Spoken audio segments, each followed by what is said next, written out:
பல இந்துக்களுக்கு ஒருவேளை சோறே 100 ஆண்டுக்கு மேல கனவா இருக்கு. என்ன பண்ணலாம்?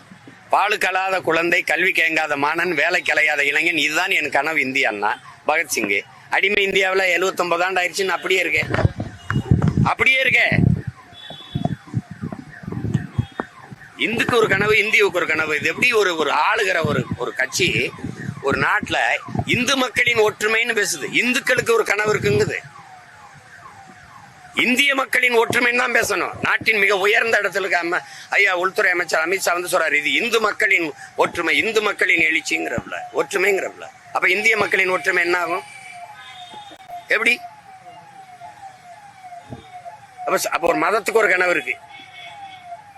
எப்படி எப்படி இது என்ன கனவு? விளக்கேத்துறது.